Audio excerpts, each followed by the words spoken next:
Halo, selamat malam.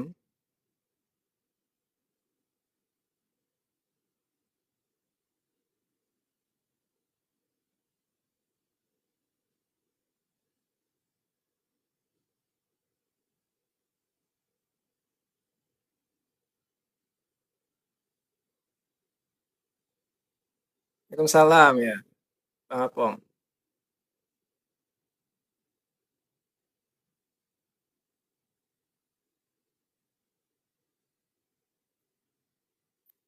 Oke, kita mulai pada malam hari ini. Sambil menunggu teman-teman yang lain, aku juga aku tuh jarang ya, apa namanya, kan ngutak-ngutik TikTok ini. Jadi aku coba lihat-lihat menunya sebentar ya. Waalaikumsalam, halo ya, Bang Agung. Ya, jadi sambil menunggu teman-teman yang lain, mungkin aku coba lihat-lihat dulu menunya ini di TikTok.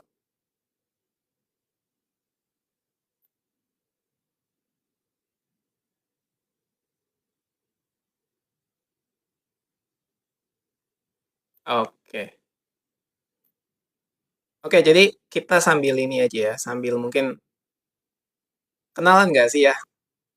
Belum belum mulai, kita baru santai. Jadi eh, program pada 21 hari ini. Jadi itu ada 3 fase ya.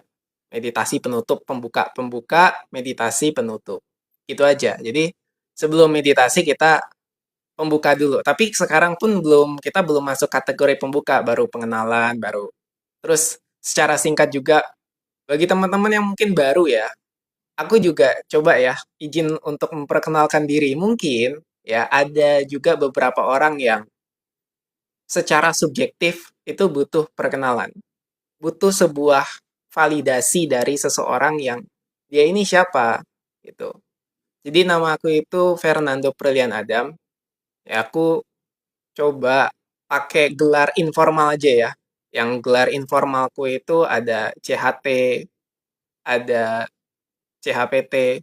Itu apa? Certified Hypnotherapist, ada Certified PHI, dan itu sampai 3 ini ya lembaga. Kenapa? Nah, aku cerita sedikit juga nih. Kenapa aku kayak dulu tuh ngebut banget ingin belajar-belajar kayak pengembangan diri dan kesadaran. Dan ini juga menjadi pengalamanku yang seharusnya kalian tidak tiru. Kenapa? Karena aku menyadari juga yang terjadi pada diriku untuk tidak terjadi pada orang lain. Jadi singkatnya gini, aku tuh sampai punya banyak gelar informal CHT, CH Master Hypnotherapist itu dari Indonesia Mind of Institute, dari Indonesian Board of Hypnotherapy, dari Diamond Academy. Itu ternyata aku hanya ingin mengisi kekosongan, kehampaan yang dalam diriku itu untuk mencari, ya, mencari apapun lah, apapun yang ingin ku cari pada saat itu. Nah kemarin kan ada yang tanya ya, ada yang tanya, eh guru guru kamu siapa kemarin tuh? Walaupun aku nggak jawab, kenapa? Aku tuh nggak mau ya bawa-bawa label. Walaupun kita sendiri udah label. Mursid siapa? Ya, dari tasawuf mana gini, teman-teman ya. Itu semua pilihan dan cocok-cocokan. Entah langsung ikut torikoh, tarikat, atau langsung ke mursyidnya, itu tuh semua cocok-cocokan dan pilihan. Cuman nanti aku kayak terkesan membawa sebuah label tertentu. Oh, ini tasawuf dan segala macam. Karena kesadaran itu, gini ya, semua yang dibahas dari sufi tasawuf, itu ya kesadaran. Dan nggak hanya dari tasawuf, makanya aku tuh merangkum semua. Kalau misalnya dari yang udah, dari pertama, dari awal ngikutin live aku, itu aku bawa kesadaran dari barat, kesadaran dari timur kan. Timur tuh ya Hinduisme, Sanatan Dharma, Buddha, Zen, Taoisme, dan barat. Ya kesadaran barat tuh ya mistik, Kabalah, itu JW sih Yahudi, tapi ada kesadaran barat yang memang namanya itu kesadaran, consciousness, awareness. Dan ini semua tuh dirangkum dalam satu wadah yang sekarang kita pelajari dengan berbeda istilah. Jadi istilah tuh beda. Jadi beda-beda istilah tuh nggak masalah, tapi poinnya itu sama. Poinnya itu untuk pengalaman dan dialami. yang memang rentan menjadi bias ketika disampaikan dengan kata-kata. Karena apa? Ketika disampaikan pada seseorang yang belum mengalami kiamat diri, ya, atau bahasanya awakening, spiritual awakening, kebangkitan spiritual, maka cenderung chaos, cenderung bias karena dia belum mengalami pikiran dan perasaannya sendiri. Entah nanti akhirnya masih tanpa sadar merasa dirinya inferior, butuh sosok otoritas ya. Ini juga yang menjadi salah satu dilema aku sebagai terapis ya, dan sebagai seseorang yang melabeli diri ya untuk membantu seseorang berkesadaran, kurang lebih gitu. Nah, ini tuh punya dua cabang. Sebagai terapis, misalnya kan pernah dengar kan hipnoterapis, itu kan ada orangnya. Misalnya aku menjadi fasilitator bagi seseorang sebagai penyembuh klien gitu. Di satu sisi ya, klien itu dia butuh sosok otoritas. Karena cara kerja pikiran bawah sadar tuh dia harus menerima total apa yang disampaikan oleh pematerinya atau tokoh atau sosok. Di satu sisi ya, di sisi yang lain cerminnya paradoks yang bertentangan ini. Kesadaran itu nggak peduli masalah kamu apa, nggak peduli kamu punya masalah, kamu siapa, apapun yang kamu alami. Yang hanya disadari itu adalah bahkan dirimu itu sendiri nggak ada. Kamu nggak ada dalam kesadaran. Makanya apa yang mau diterapi? Nah, ini punya pendekatan yang berbeda. Ketika sebagai terapis, maka aku harus pelan-pelan bertanya kepada klien. Karena klien itu butuh sosok otoritas, butuh tokoh, sosok yang dia harapkan untuk bisa merubah dirinya, memberi dia rezeki, membawa perubahan. Yang sebenarnya sosok tertinggi dalam kepalanya adalah ya Tuhan. Tapi di kesadaran nggak begitu. Wah, kamu masalahnya apa? Tapi kan terlalu ini ya, frontal. Terlalu bikin orang sakit hati. Kamu tuh nggak ada. Kamu tuh siapa? Nah, ini tuh makanya dijembatani. Nah, ketika dijembatani ini, muncullah sebuah dualitas. Orang tuh pemikirannya butuh kepastian. Harus ada sesuatu yang pasti. Jawabannya ya atau tidak, ya atau tidak. Sementara kan kalau kesadaran nggak begitu. Otomatis ini melahirkan dua kubu. Waalaikumsalam Kak Yeni ya. Selamat bergabung pada malam hari ini. Melahirkan dua kubu. Ada yang gagal, ya, ada yang berhasil. Maksudnya gini, ada yang ketika konteksnya ini ikut kelas kesadaran deh. Itu biar gampang dulu deh. Nah, nanti ada lagi kubu yang ngapain kelas kesadaran spiritual tuh berbayar? Kan harusnya gratis. Oke, itu satu poin lagi. Nah, sekarang coba yang dua kubu dulu, yang bukan soal berbayar atau gratis. Soal, ya, di mana kalau misalnya sudah ikut kesadaran, ada yang gagal, ada yang berhasil. Nah, kebanyakan tapi dari yang sudah dijadikan testimoni, itu yang berhasilnya saja, yang kurang lebih mungkin 30% dibanding 70% yang gagal. Tahu nggak? Maksudnya ini tuh ya, fenomena yang sekarang tuh tanpa disadari itu merebak. Kelas-kelas kesadaran itu kan menawarkan apa? Di awal tuh, manifestasi. Menawarkan keberlimpahan. Bagi orang-orang yang udah, waduh, tadi kita di awal ngomong yang inferior, butuh sosok otoritas, butuh sosok lah. Kalau aku ikut beliau ini, aku bayar mahal, pasti aku berubah. Nah, kecenderungan dia itu sebenarnya yang butuh disadari dari awal. Kecenderungan apa? Kecenderungan untuk melekat pada sosok tertentu. Oke ya. Makanya aku tuh dari awal ya, mungkin sekedar perkenalan nama, sekedar begini dan begitu, tapi kalau udah ditanya kayak kemarin itu, mursidnya siapa? Aku nanti bawa label lagi. Udah tahu bahwa konfliknya ini sangat bias. Bisa kata-kata dan sebuah label ini bisa memunculkan konflik dan tambah bias. Semakin aku kayak menampilkan aku dari ini, latar belakang tuh dari ini dan begitu. Walaupun itu preferensi, sebisa mungkin aku tuh ingin kesadaran semudah mungkin dengan istilah sederhana yang bisa dipahami semua orang, karena kesadaran itu milik dan hak setiap orang. Ya, kesadaran punya semua orang tanpa sadar bahwa kita adalah kesadaran itu sendiri. Nah, berarti poinnya kita menyadari kesadaran itu dan membiarkan dulu nih kesejatian kita muncul, dan akhirnya pelan-pelan kita mengalaminya secara hakikat, secara hakiki. Kesadaran di mana itu merupakan kesejatiannya kita. Biar nggak ribut nih, kenapa sih manusia tuh ribut?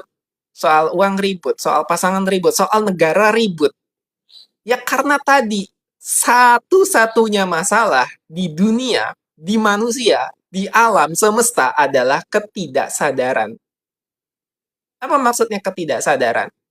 Ketika seseorang merasa dirinya adalah aku yang terpisah dari segala sesuatu, maka muncullah sebuah rasa hanya ada dia, hanya ada aku yang diakui, hanya aku yang dicintai, hanya aku yang boleh memiliki segalanya. Tanpa sadar begitu. Hanya aku, dan hanya aku. Maka ketika aku punya jabatan, aku yang aku yang nilep apa istilahnya ya, halusnya lah. Aku yang make uang ini demi kepentingan orang banyak, padahal dia pakai buat dirinya sendiri. Dan itu tanpa sadar menjadi pola. Itulah kenapa hal-hal seperti pembahasan kesadaran ini merupakan hal yang esensial tapi tidak disadari untuk diseriuskan, atau bahasanya tuh untuk benar-benar kita resapi. Itulah spiritual. Ya kan? Itu yang gimana ya, kalau misalnya kita ngomong masalah udah banyak banget, sangat-sangat banyak. Tapi orang tuh cenderung begini, udah tahu ada masalah, tapi memikirkan kembali solusinya dari yang sebenarnya tempatnya masalah di situ, yaitu pikiran, keakuan, ego. Nah, dari kesadaran tuh nggak begitu. Coba sadari dulu ya kesejatian, kehakikatan yang hakiki ini, yang abadi, yang eternal, yang sumber kedamaian, keheningan. Tapi ini kan jarang.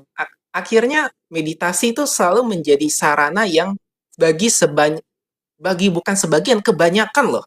Aku tuh baca komentar-komentar ya. Buat apa? Orang Indonesia tuh mana ada sih yang meditasi sampai begitu? Berarti kan mayoritasnya nggak bermeditasi atau salah paham tentang meditasi.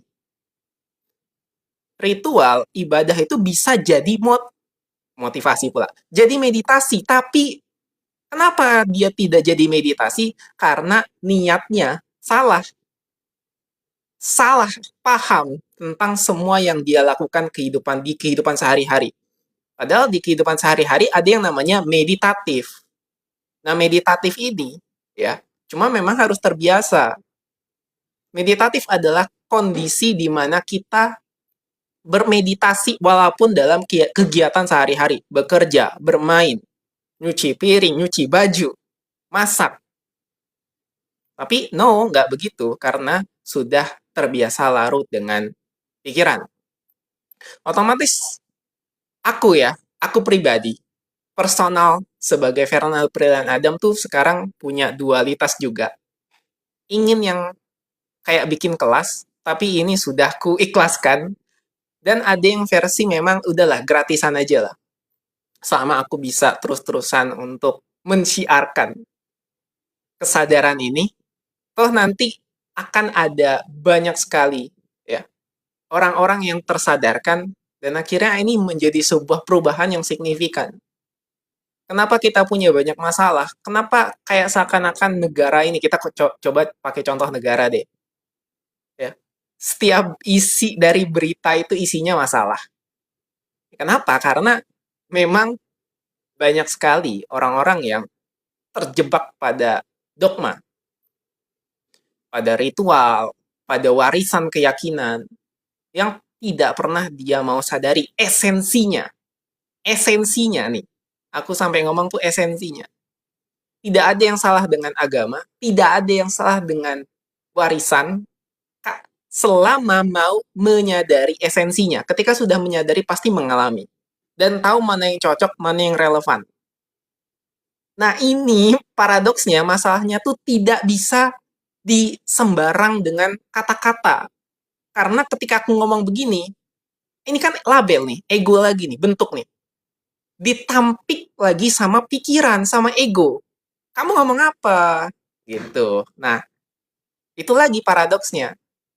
Maka ini bukan soal pikiran, tapi memang soal kesadaran. Makanya, dalam setiap praktek kesadaran, itulah salah satunya meditasi, hening. Menyiapkan wadah, menyiapkan kondisi dalam diri kita, kesejatian, hakikat, spiritualitas, ketuhanan, apapun yang memang kamu bisa sebut sebagai representasi dari keabadian ini, untuk kita selaraskan, untuk kita kultivasi, untuk kita tumbuhkan, kembangkan kembali, yang sebenarnya kita butuhkan ternyata selama itu ya ini spiritualitas.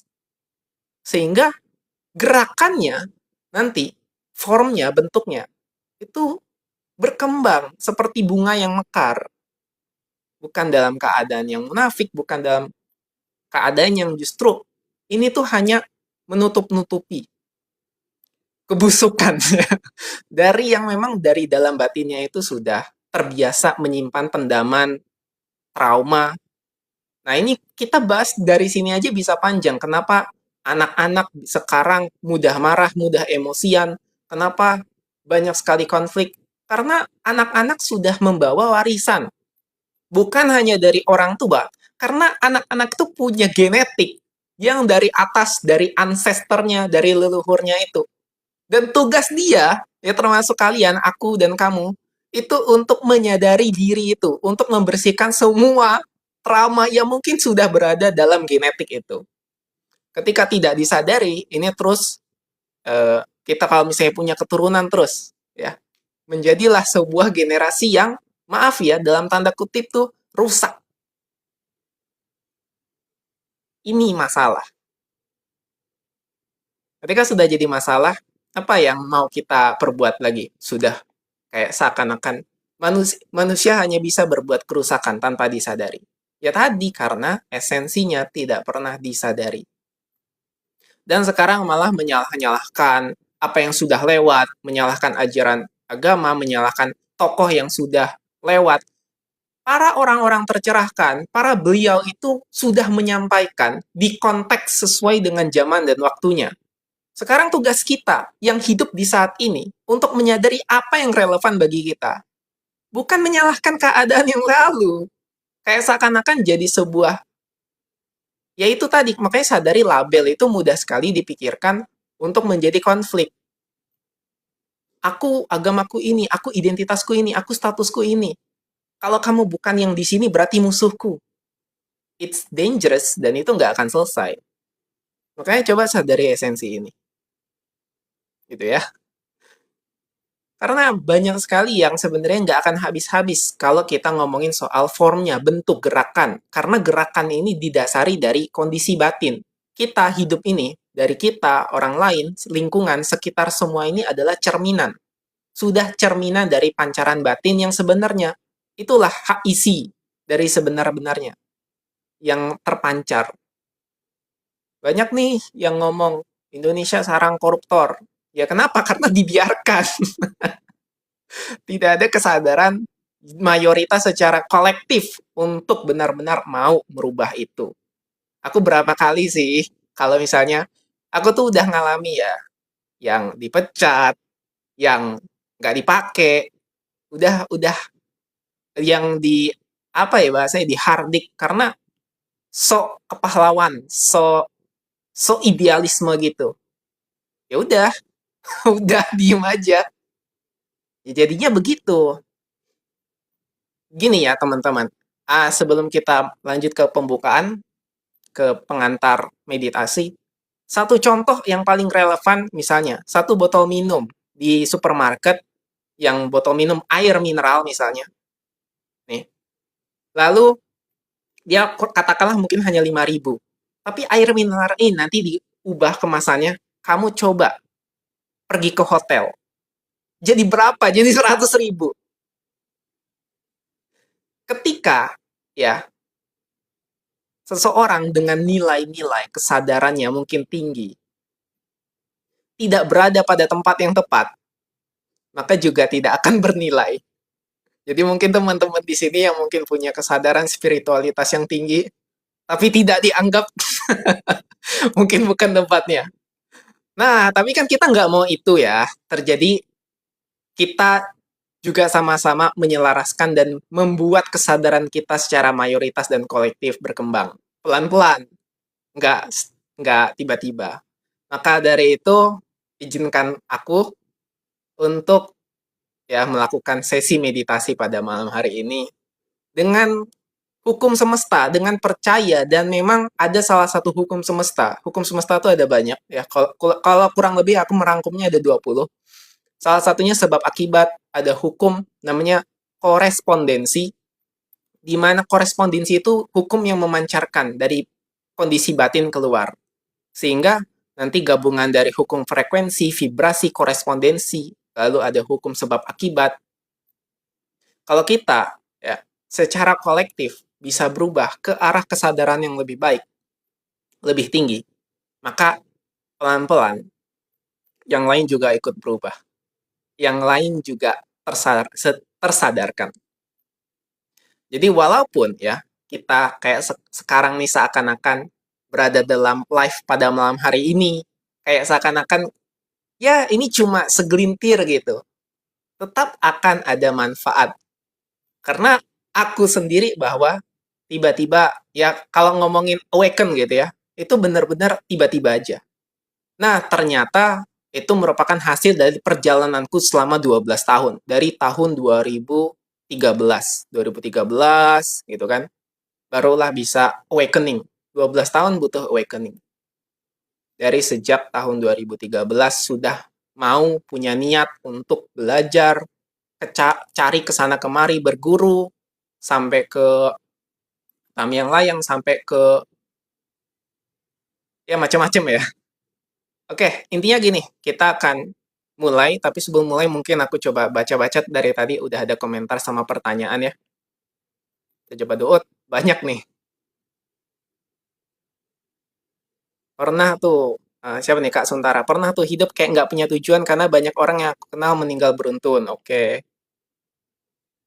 mungkin ya kalau misalnya sampai nggak ada tujuan, nggak punya tujuan karena itu sadari dan alami saja total kesedihan itu, nggak ada yang salah. Jadi jangan, tapi jangan sampai jadi apatis, terus kesedihan mendalam, dan akhirnya itu memendam. Nah, dalam kesadaran kita nggak memendam, tapi menyadari. Kita tidak melampiaskan, kita tidak melarikan, kita tidak terlalu mengekspresikan kemarahan dan kesedihan itu, tapi kita menyadari atau membuat diri kita mundur ke belakang, mundur jadi kesadaran untuk mengamati setiap sensasi, perasaan, emosi. Gampangnya melepas perasaan emosi itu yang tadi sebenarnya mengganggu kehidupannya kita. Termasuk mungkin patah hati, putus cinta, ditinggal orang yang dikasihi. Makanya dalam kesadaran tuh enak kalau saya sudah terbiasa. Cuman kan kalau masih awal-awal nih, aku sakit hati, aku putus cinta, sakit banget rasanya gitu. Kok rasanya balik lagi, padahal udah praktek. Ya coba eh, apa yang kamu sadari dari semua pengalaman itu, mungkin kamu butuh tutor baru, mungkin kamu butuh sebuah kondisi baru. Karena kalau masih stay atau stuck terjebak di kondisi yang begitu-begitu aja, ya kamu sama aja memancing emosi yang lama untuk balik lagi ke dalam diri kamu.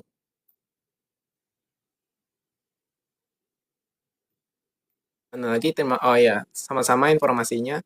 Jadi meditasi bisa membuang rasa keakuan ya Bang. Iya, karena kamu mengalami diri yang esensi. Maka aku yang kecil, aku yang terpisah ini otomatis dia buyar atau dia pudar. Nah, jadi makanya sering-seringlah bermeditasi. Meditasi itu salah satu cara ya yang memang sangat-sangat efektif untuk menyadari diri atau bahkan mengalami diri, mengenali diri, menyadari diri, mengalami diri, menyaksikan diri.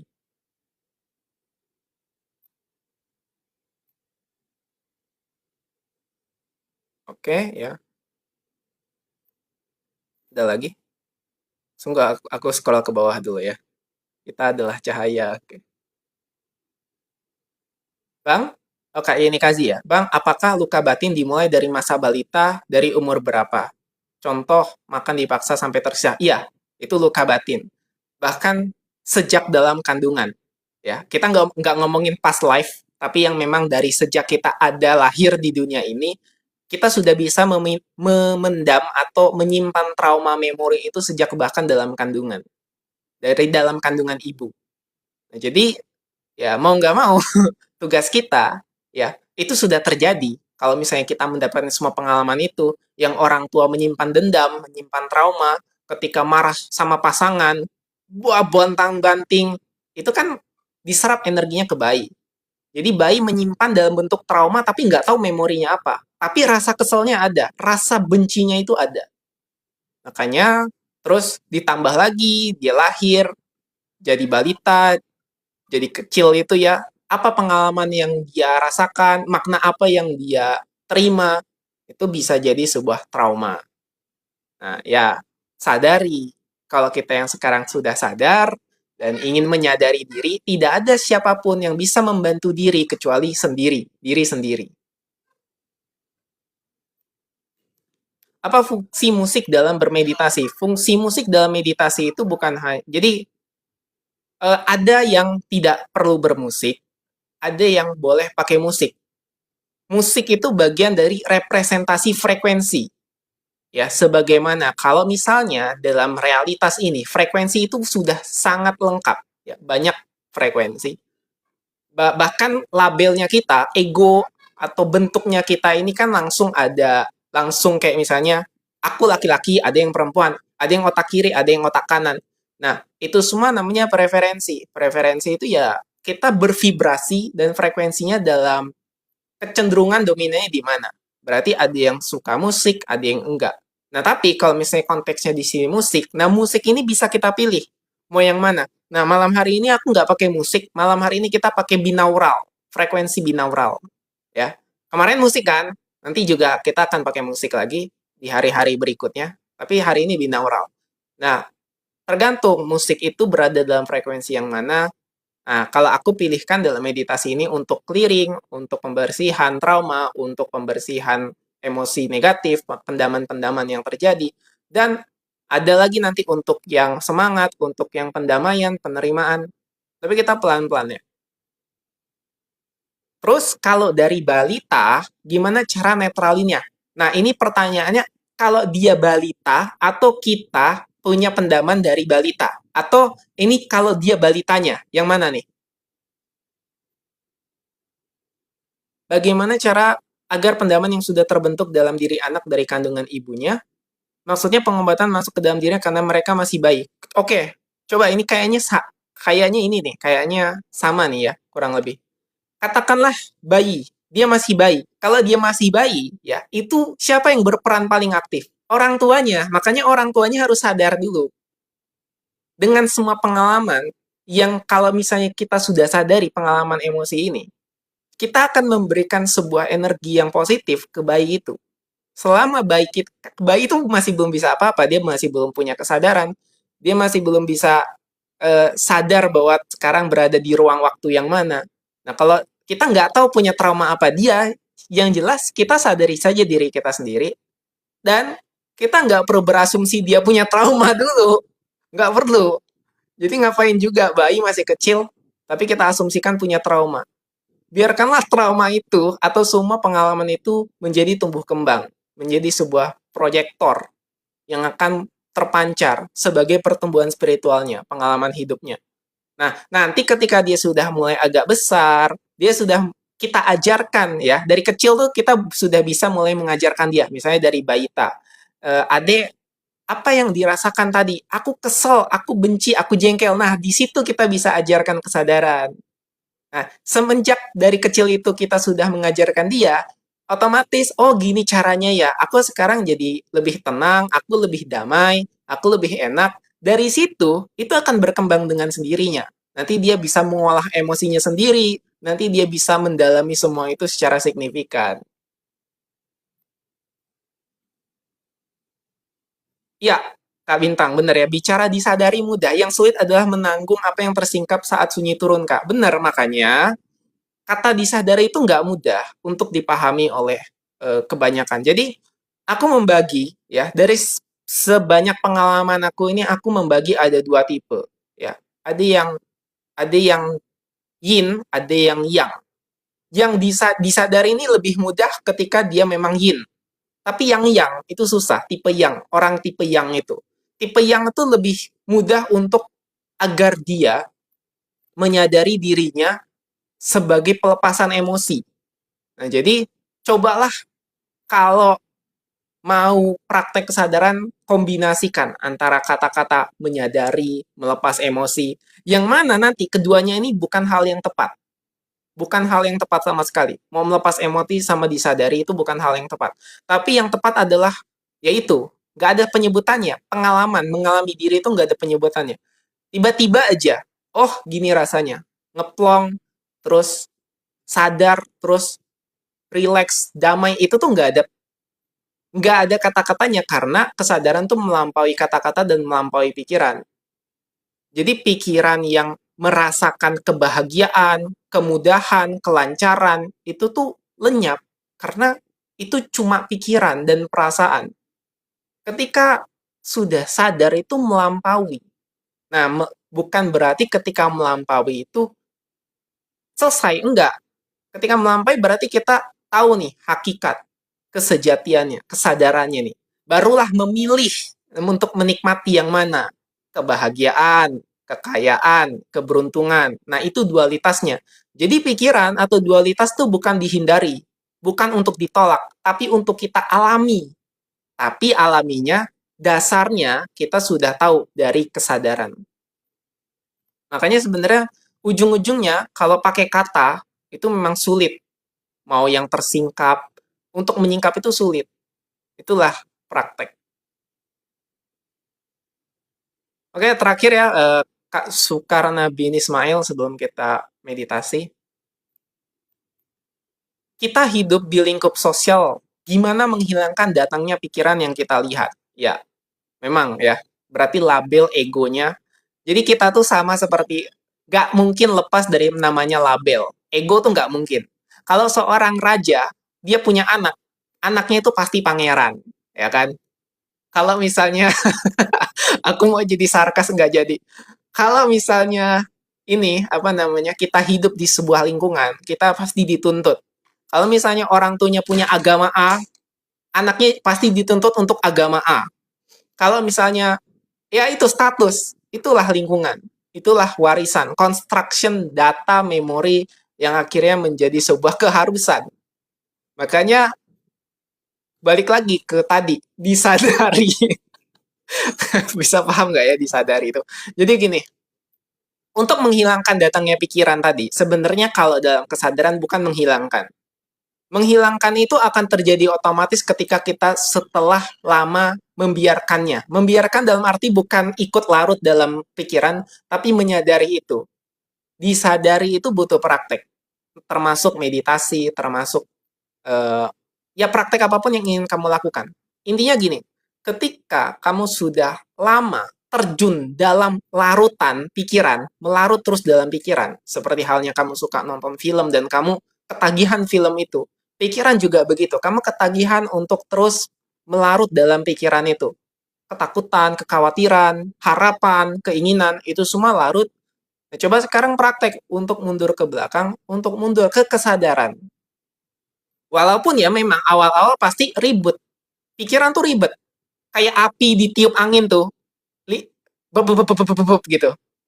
Pasti muncul. Nah, sekarang sadari coba ruang yang memunculkan tayangan pikiran dan tenggelamnya pikiran itu. Jadi memang sebenarnya bukan soal nanti kita hidup di lingkungan sosial, itu luar.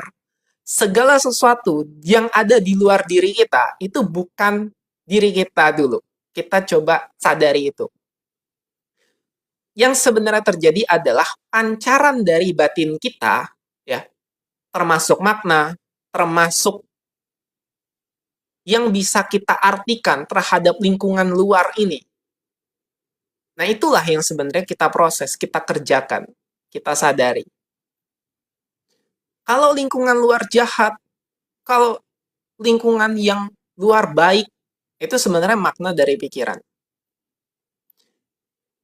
Dalam kesadaran, coba sadari dulu, ini bukan tentang mereka, ini bukan tentang lingkungan luar, ini tentang diri sendiri. Memang awalnya agak sakit untuk belajar begini, karena dari awal kita dibiasakan untuk begitu, dari lingkungan, dari sosial, dari itulah warisan, doktrin, dogma.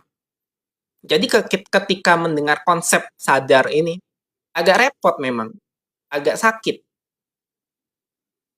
Nah, itu sebenarnya. Jadi ya tadi praktek sebenarnya sih. Kalau mau untuk benar-benar menyadari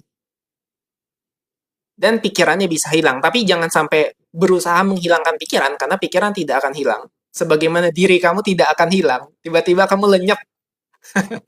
Jadi pikiran termasuk bagian dari label, ego, bentuk cerita daripada keseluruhan pengalaman ini, kehidupan, ada terbentuknya alam semesta, apapun itu ceritanya lah. Yang sebenarnya kalau di kesadaran tidak ada yang namanya awal dan akhir. Yang ada hanya keutuhan. Nah, pikiran butuh cerita, awal dan akhir. Nah, pikiran tuh termasuk dari bagian cerita itu. Jadi, paling luas untuk mewakili pikiran itu ya cerita. Keseluruhan cerita yang kita ketahui ini. Jadi, cerita kan nggak akan hilang. Sadari saja untuk mendapatkan kekosongan sejati.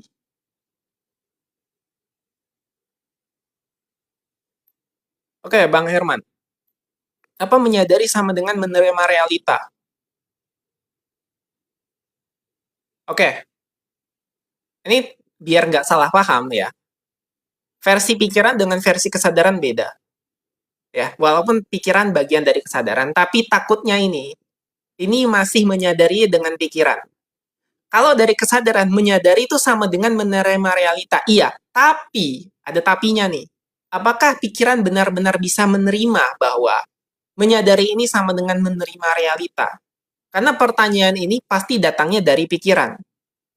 Jadi pikiran ingin mensabotase si kesadaran ini ya. Untuk aku akan mencoba menyadari. Untuk bisa menerima semua ini. Menerima yang selama ini ternyata kuyakini mungkin salah. Kan nggak sesimpel itu, nggak sesederhana itu. Pikiran akan mensabotase itu. Menyadari itu sebenarnya bukan di kata-kata, bukan kayak sadar, oh ya, tapi memang di praktek, di pengalamannya itu sendiri, di pengalaman sadarnya itu sendiri. Nah, ketika sudah tahu rasanya, sadar, oh, menyadari itu di sini. Nah, otomatis dia akan menerima. Menerimanya bukan membiarkan. Nah, kalau pakai pikiran tuh kayak seakan-akan membiarkan ini terjadi. Kamu dipukul orang, dibiarin. Cobalah. Jadi sadari, misalnya kamu diganggu orang kayak, aku menerima saja. Enggak, bukan begitu. Memang ini sulit untuk diterima pikiran pada awalnya. Tapi kalau dari kesadaran, ini satu kesatuan. Menyadari itu sama dengan menerima realita. Yang jadi masalah, dan memang masalah ini yang disalahpahami oleh banyak orang, termasuk yang sudah ikut kelas kesadaran. Ini masih dibedakan sama pikirannya. Dia masih belum bisa menerima. Jadi ini pikiran yang dia menyamar jadi kesadaran. Penerimaan, penyadaran. Itu menyamar dia. Paling enak sih praktek ya. Jadi tahu, sadar, oh ini yang dimaksud dengan penerimaan, oh ini yang dimaksud dengan penyadaran, menyadari. Karena kata kuncinya memang menyadari itu bukan di kata-kata, tapi memang di langsung pengalaman. Atau paling enggaknya tuh di penyadaran itu sendiri. Gimana ngomongnya? Di penyaksian, kamu menyaksikan dirimu, mengamati dirimu tentang segala sesuatu yang tadi kamu anggap realitas ini. Lalu pikiran dan perasaanmu memaknai realitas ini bagaimana? Dan akhirnya disitulah ketika dapat jedanya, dapat sebuah ruangnya, penerimaan itu mulai berkembang dengan sendirinya. Termasuk pengalamanmu menyadari diri aku tuh siapa, diri aku tuh apa, diri aku yang mana. Apakah menyadari, oke Bang Apong, apakah menyadari bisa dikatakan mengalihkan pikiran? Tidak Bang, bukan. Menyadari bukan mengalihkan pikiran, berbeda. Nah, jadi tadi aku sudah jawab menyadari itu ya, menyadari yang tadi. Kalau mengalihkan pikiran simple. Mengalihkan pikiran dengan tadi lagi ruwet pikirannya tiba-tiba kamu langsung mensabotase pikiran untuk memikirkan hal yang lain atau melakukan hal yang lain tanpa memproses dan menyelesaikan pemikiran-pemikiran tadi tayang lalu lalang lewat dan sebenarnya itu mengganggu perasaan kamu, mengganggu diri kamu itu. Tapi dibiarkan seakan-akan kayak udah biarin aja. Nah, itu jadi dialih-alihkan aja tanpa diselesaikan. Tidak terproses. Oke ya, kita mulai ya ininya ya, meditasinya ya. Ada lagi nggak?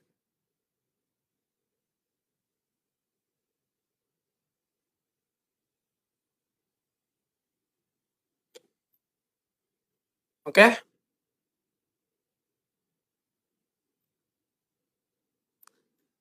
Eh, malam hari ini kita menggunakan meditasi binaural. Jadi mungkin kalau yang terlalu keras sorry, dikecilkan aja volume HP-nya. Binaural itu yang suara dengungan. Gitu. Nah, jadi hari ini bukan musik, tapi binaural.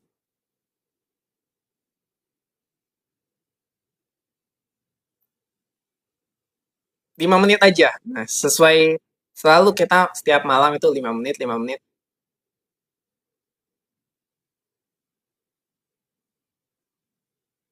Ya, Kak Bintang, sadar dan mengetahui tapi diamlah yang membuka apa yang kau sembunyikan darinya. Iya, benar sekali. Makanya stillness.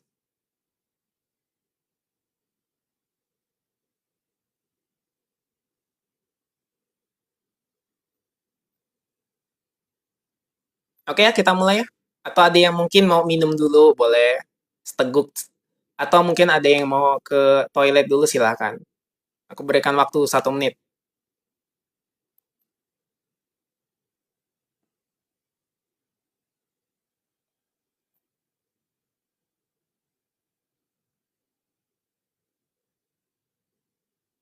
Ya, sambil menunggu teman-teman, ya. Label itu kita tidak akan bisa lepas dari label, termasuk ya, diri aku sendiri ini kan pasti membawa label. Membawa, jadi kesadaran itu ya representasinya label. Boleh pakai headset, pakai headphone karena kalau biar kedengeran juga ininya, binauralnya. Tapi kalau terlalu keras, silahkan dikecilkan. Jadi aku pasti akan merepresentasikan labelku. Ya, ada yang mungkin nggak suka suaranya cempreng, kayak SpongeBob. Mukanya kayak Diki Divi. Nah, itu nggak apa-apa, wajar. Karena semuanya itu adalah aku. Banyak sekali dari yang sudah belajar kesadaran, tapi masih ke-trigger, terpancing oleh dirinya sendiri, ya. Yang sebenarnya di luar dari dirinya adalah dirinya sendiri. Jadi aku, ya, pribadi, menganggap siapapun yang komentar itu adalah aku sendiri. Ya. Tidak ada di luar daripada aku, semuanya adalah aku.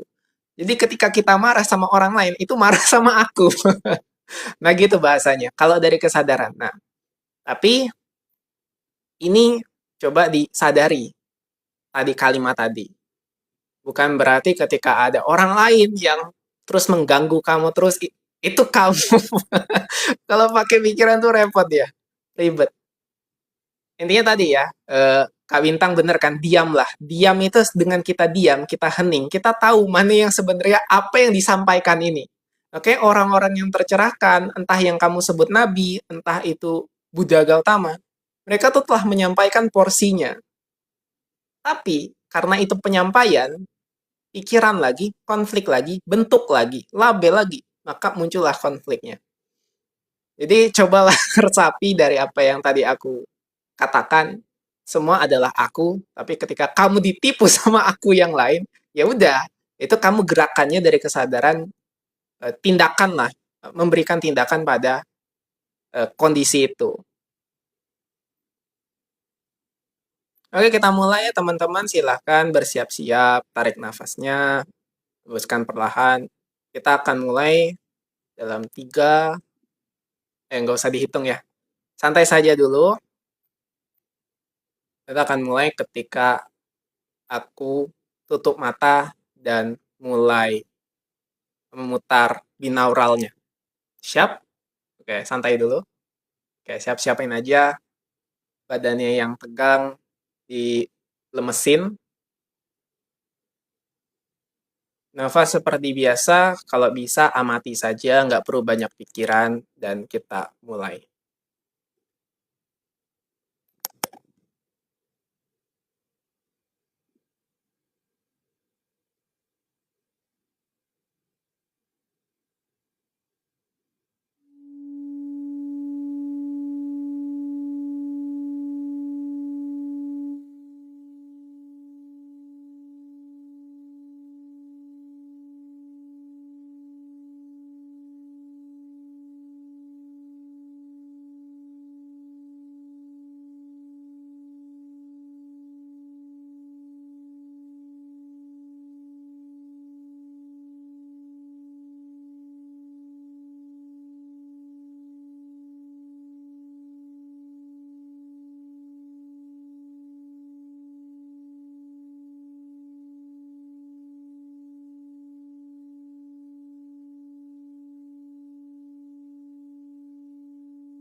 Oke, boleh pelan-pelan ke matanya.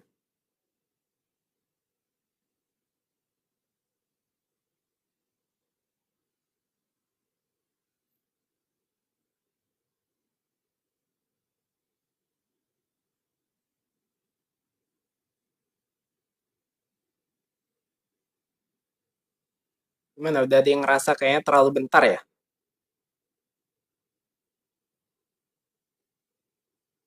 Oke, aku pun kayaknya baru 30 detik terakhir itu ya.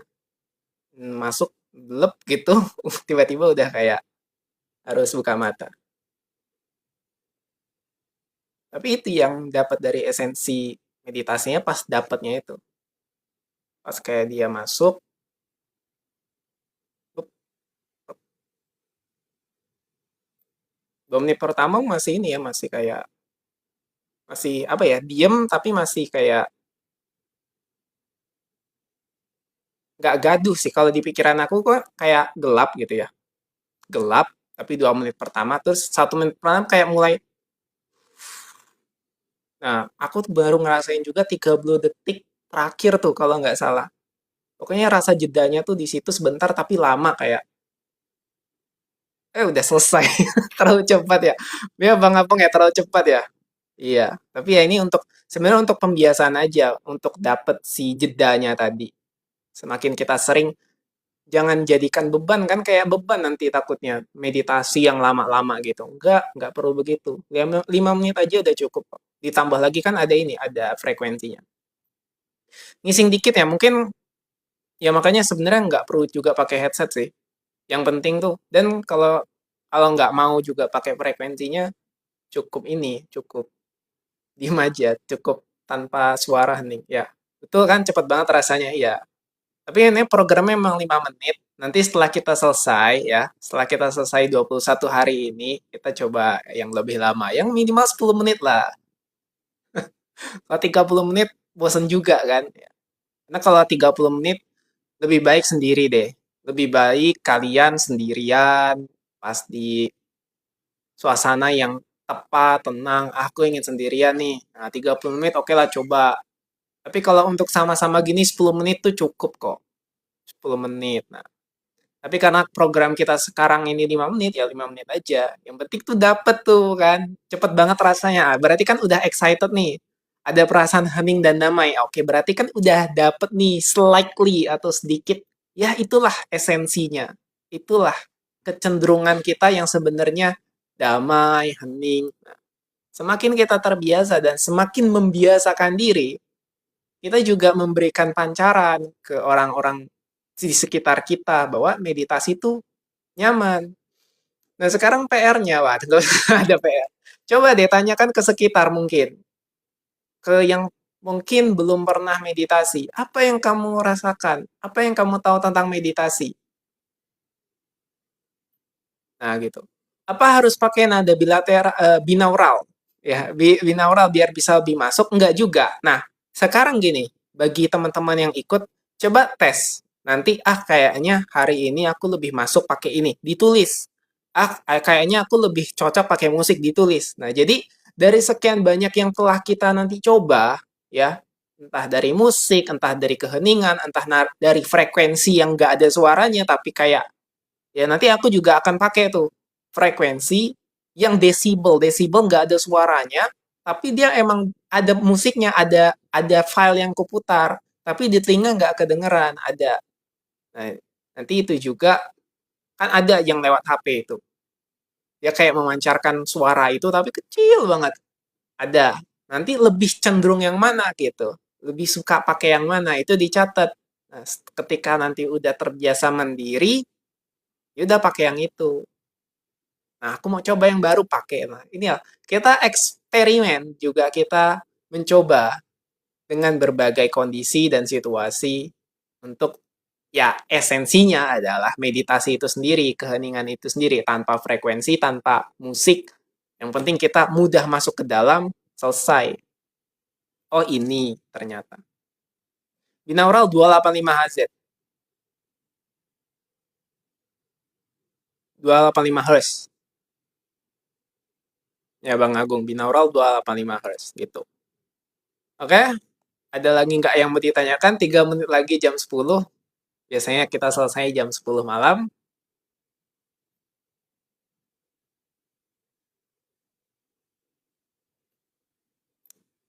Ini apa ini? Kok aku dapat kayak reward misi ini? Oh, ya ya. Oke, singkatnya ya teman-teman. Terlalu banyak yang diberitakan atau dikonflikkan di keadaan luar sebuah gerakan, konflik yang sebenarnya ini nggak akan pernah selesai karena yang disalah-salahkan itu ya kalimat, ya bentuk lah di luar ini. Makanya kita sering, ada nggak sih ya kayak seakan-akan kalau nggak ngeliat berita itu sehari itu berita yang damai gitu. Kenapa berita tuh konflik ya? Yang bencana alam, yang oke lah bukan bencana alam sorry, yang supir nabrak anak-anak SD lah, macem-macem itu.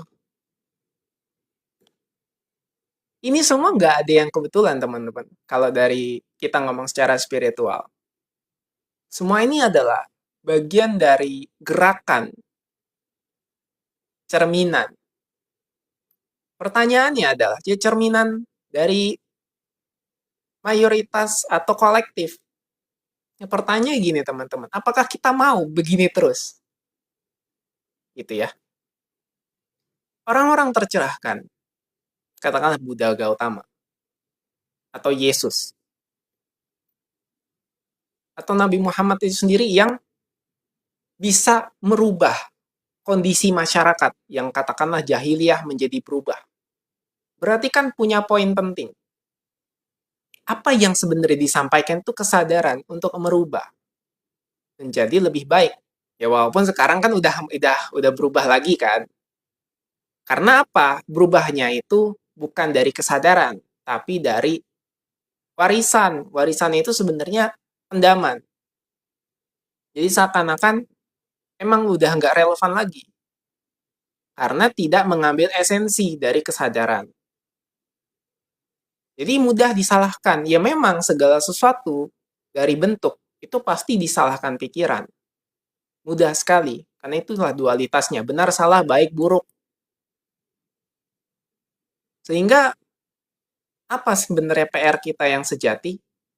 Ya kesejatian itu sendiri yang bening, yang hening, yang damai. Tapi kita sering banget menyepelekan ini.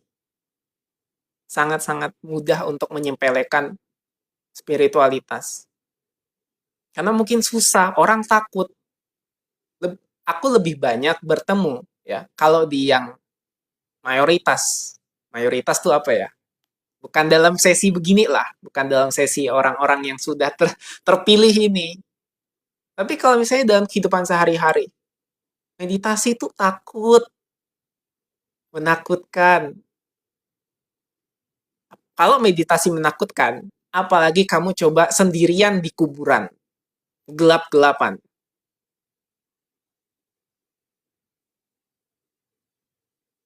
Cobalah gelap-gelapan di Gua Hiro gitu. Apalagi begitu. Apa yang sebenarnya terjadi dalam kegelapan itu? Ya pikiran sendiri. Makanya bentuk dari pikiran itu muncullah setan, hantu, anomali. Itu dari pikiran. Kenapa? Karena itu semua pancaran, cerminan dari pendaman batin sendiri. Muncullah sebagai setan dan tidak mau diselesaikan. Akhirnya jadi cerita setan-setanan, entah pocong, kuntilanak, Dracula, vampir kalau ibarat. Di sini banyak macam cerita begitu. Padahal itu semua merupakan ketakutan yang termanifest dalam gambaran tayangan di pikiran. Gitu, ya. Jadi oke, pada saat meditasi dapat jedanya apa sama dengan jeda nafas? Nafas jeda itu oke. Ini bagus nih. Pertanyaannya bagus banget. Jadi kalau jeda nafas, memang memang letaknya juga ada di situ. Tapi nanti kalau yang jeda dalam meditasi itu lebih tepatnya seperti sebuah ruang. Ruang yang kamu sadari yang bisa menyadari muncul dan tayangnya sebuah pemikiran dan perasaan itu. Tapi memang poinnya ya, poin dari titik jedanya itu didapatkan ketika antara jeda napas masuk dan keluar. Nah, kelihatannya Bang Ahmad ini mulai ini nih, mulai mengalaminya, mulai bisa praktek dan oh iya, di antara dua titik jeda nafas itu masuk dan keluarnya itu kan ada jeda. Nah, jeda itu coba sering-sering untuk disadari dan dialami, diamati lah. Karena inilah pengalaman. Pengalaman itu seperti halnya rasanya es krim vanila tuh begini, enak gitu. Tapi kalau orang belum coba es krim vanila, dia akan berpikir gimana rasanya, gimana rasanya. Nah, begitu juga spiritualitas. Spiritualitas esensinya kedamaian, kebenaran ya. Yang ini yang membuat kita masyarakatnya jadi baik. Ya, kalau masyarakat itu sendiri menolak dan tidak bisa merasakan dan mengalaminya, buat apa ditinggalkan? Akhirnya ya nggak selesai-selesai masalah-masalah kita. Masalah-masalah yang seharusnya dari dulu itu, yang selalu dianggap ini merupakan pola ya, yang memang pola ya, pola kekurangan. Akhirnya ketika seseorang tuh punya pola kekurangan, rasa kurang, mentalitas miskin, punya posisi, punya jabatan, apa yang terjadi? Ya udah aku nggak perlu ngomong lagi, terjadilah itu. Otomatis bukan berarti aku mau ngomongin gitu ya, karena itulah realitasnya, kenyataannya. Mau nggak mau kita hadapi, tapi hadapi dari kesadaran. Entah apapun yang terjadi, ya sebenarnya ini semua adalah kesadaran yang perlu kita garis bawahi sebagai ya sebagai feedback.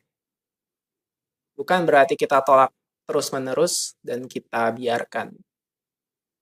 Dan oleh karena itu, apa yang bisa aku katakan pada malam hari ini, aku punya keinginan untuk membantu seseorang baik dari sedikit demi sedikit, baik dari diriku sendiri maupun orang lain. Halo, hai, King Kong dan Vanda. Jadi, aku ingin bisa berkontribusi secara kesadaran, membuat orang lain berkesadaran, ya. Dan itu semua merupakan pantulan, cerminan dari jiwa kita bersama ini ya, dari aku yang sebenarnya segala sesuatu adalah keutuhan. Kita semua adalah satu dari kesadaran, satu kesatuan, kita semua terhubung, dan oleh karena itu, karena kita semua terhubung, berarti ada PR nih, yang sama-sama kita garis bawahi, itulah kesadaran, agar kesadaran kita berkembang. Baik. Oke, terima kasih yang sudah hadir pada malam hari ini dan telah ikut meditasinya dari ininya, dari apanya, dari apa tadi? Sorry, dari responnya kan udah ada yang bilang cepet, tapi merasakan perasaan hening dan damai. Ya, praktek di mana kalau aku buka praktek itu jasa terapi ya dengan hipnosis, hipnoterapi, NLP dan juga Sufi healing, meditasi itu. Aku bukanya di Pontianak, Bang Herher. Oke, teman-teman, ada lagi yang mau ditanyakan? Kalau enggak, kita sampai di sini dulu. Ya, kita bisa berjumpa lagi besok dengan ini, dengan apa ya? Dengan ngoceh-ngoceh yang memang kadang ini ya, apa yang bahas-bahas begitu ya. Yang tadi maksudnya yang korupsi apa, tapi itu kenyataan. Dan sedikit curhatanku yang dipecat, yang kayak sok pahlawan, ya nggak keterima juga. Misalnya kalau misalnya eh, idealisme gitu ya, stop KKN gitu. Tapi ya terjadi kalau misalnya mayoritasnya di situ melakukan hal yang demikian, gak usah sok idealis dulu, ya udah. Ya udah sadari saja sebagai diri pribadi yang berkesadaran. Tidak perlu mengubah orang lain, yang penting sadar terhadap diri sendiri. Setelah mempelajari praktek jadi sadar ya, justru sampai ke akar-akarnya ya Bang, terselesaikan. Betul sekali Kak Yeni Kazi. Ya. Jadi setelah mempelajari, mengalami sendiri praktek kesadaran, ya akan sampai ke akar-akarnya. Karena akarnya itu ya yang menjadi landasan, root, bahkan grid, apa ya, plang tuh latar. Itu kesadaran di mana akar-akarnya kan di atasnya, di permukaannya. Ketika menyadari ruang latarnya ini, ya kamu bisa mengalami dan mengetahui mana akar-akarnya ini. Gampang, jadi selesai.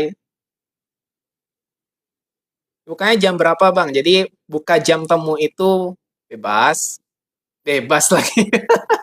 Ya, ada di saya dari pagi sampai sore, tapi itu sesuai dengan janji temu. Gitu aja sih gampangnya. Dan sekarang kan memang itu untuk terapi, ada juga yang online seperti mengajar, dan akhirnya kita bisa sama-sama nih mengembangkan kesadaran, bukan hanya ketika harus ini bertemu offline, tapi bisa online seperti yang kita lakukan pada malam hari ini, ya live ini. Dan ini merupakan kontribusiku juga, kenapa? Karena buat apa ya, kayak seakan-akan berbayar segala macam. Udahlah, kita nikmati aja, enjoy. Karena gratis dan berbayar itu ya cuma 2 koin, seakan-akan 2 koin tuh ada gambar sama angka, itu tergantung dari konteks. Karena materi yang begini juga ada orang-orang yang berbayar tapi isinya materi begini. Jadi ya buat apa? Sama aja kan. Kalau aku pribadi sesuai konteks kadang butuh bayaran, kalau misalnya ada yang membutuhkan itu, membutuhkan sosok aku sebagai otoritas, ya silakan monggo boleh. Tapi daripada begitu, coba aku ingin menyampaikan dengan hal yang lebih unik, dengan hal yang lebih relevan, yaitu versi gratisan, di mana gratis ini juga pastinya bermanfaat. Dan banyak kok yang tanpa aku harus mendapatkan testimoninya. Ya. Walaupun aku tahu kadang ini ya sudah selesai dengan dirinya sendiri. Ya, bermanfaat kan, ya udah happy aja, aku juga enak. Berarti ini kan pokok banget ya, kenapa nggak diri dulu ya? Ya, kayak ini berarti ya selamat sudah bertemu dengan kesadaran saat ini. Ya tinggal nikmati saja. Oke Bang, senang banget. Terima kasih, daging semua ilmunya gratis pula siap. Kalau jadi ya sebenarnya aku ingin ini juga mewakili bahwa sesungguhnya gratis dan berbayar itu nggak ada masalah ya. Jangan seperti orang-orang yang mempermasalahkan bahwa spiritual tuh harus gratis, enggak berbayar. Nggak ada masalah dengan kedua itu. Itu semua tergantung konteks, tergantung orangnya, tergantung kebutuhannya. Ada yang butuh otoritas, ada yang butuh sosok, terapis, itu semua dalam sebuah konteks tertentu. Bagiku, aku tidak memihak manapun, aku tidak memihak bahwa ada yang dia percaya bahwa semua kesadaran spiritualitas harus gratis, disampaikan dengan gratis. Ada yang seakan-akan ini semua harus pakai bayar, sedikit-sedikit bayar, dan lain sebagainya. Kalau aku, kalau aku ya pribadi, menerima semua itu, karena semua adalah aku menerima yang berbayar, aku menerima yang gratisan. Karena sekarang nih, lagi mayoritasnya, lagi boomingnya tuh orang-orang ribut tentang spiritual, kesadaran harus gratis, dan juga harus dibuat kelas berbayar. Oke ya, terima kasih. Sampai jumpa di hal lain hari, besok lebih tepatnya. Sampai jumpa di kesadaran-kesadaran berikutnya. See you, bye-bye.